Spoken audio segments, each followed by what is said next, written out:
Hey friends, the Circle of Hope pastors are here. We have Julie and Rachel. I'm Johnny, and we're in this series called Someone Asked, where we try to answer questions people ask us. And where we find ourselves in this moment in time is about the middle of the Lenten season. And so you might start, if you're participating in Lent or observing it or fasting, you might start to feel a little over it, like I kind of do too. And so you might experience some boredom even in the middle of it. And we want to talk about what we do when we're bored.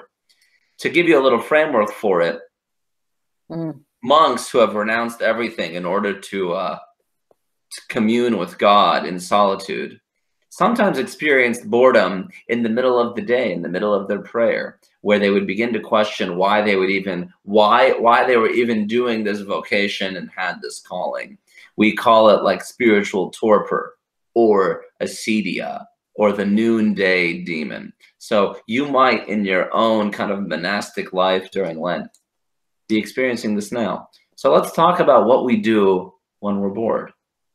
Bored in our prayer, bored in our faith. What do you think? Johnny, I actually think it's a really good place to be. I think that's the place of invitation. And I feel like I learned that a little bit more with when my kids were little. I noticed that if I didn't give them a ton of outside stimuli, they would get bored, and then they would invent the most creative, amazing games and stories and theater. They wouldn't beat each other up. Well, sometimes that too. But they had to get bored first to tap into their imagination. And I think the same might be true in our spiritual life. When we let go and renounce things, we do find this new place of emptiness. And it's an invitation to think about, well, what do I really want? You know, how is God?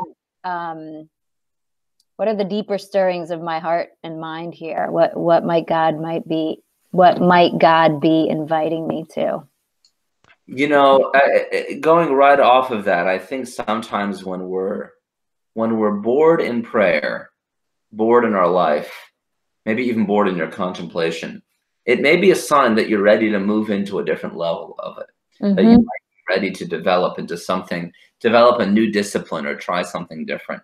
You're not just fidgeting in your boredom looking for new stimulation. That's not what I'm saying. I'm saying you might have outgrown the kind of container you're in, and you need to find something else, find something new. And that process of self-awareness and consciousness actually prevents us from doing something very drastic in the middle of our lives, right? When we're sensitive to how we feel, we actually preserve our faith before we are in so much distress we just end up blowing it up, right?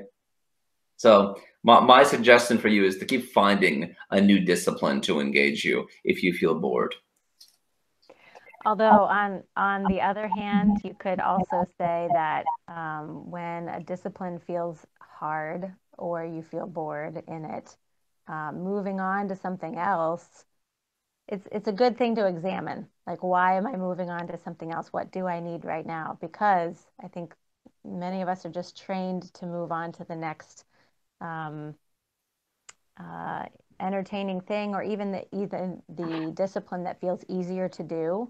I think one of the gifts of practicing a spiritual discipline is to try to do something that is harder for us and to keep practicing.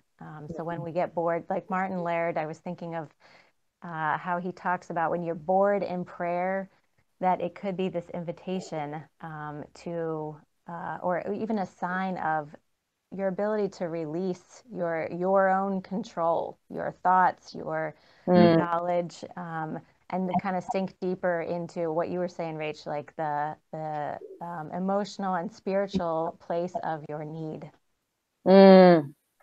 I think I'm also hearing you say, Joel, we might be avoiding. It might be a sign that we're avoiding the really hard thing, like the phone call that we need to make, or that project that we just don't know how to start. I wonder if the place of boredom can indicate that too. There's something difficult that we need help with. And there's real value in sticking with that, the thing that's difficult with God, and even talking about it and working it out with spiritual friends around us to try to sort out what it's about.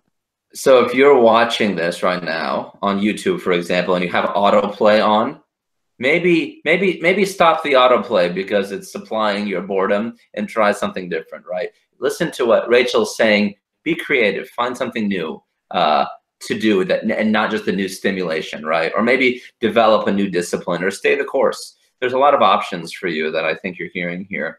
And I want to stress that there's nothing wrong with feeling that way, and that many of us have felt it. And you know, talk about it. Talk to God about it, and talk to one of us if you know us, or your cell leader, or find a cell, right? Work it out together. It's having that sensitivity and that consciousness about your faith and how you're feeling is a really good place to be. So there's no shame in being a little bored, because life can be boring sometimes.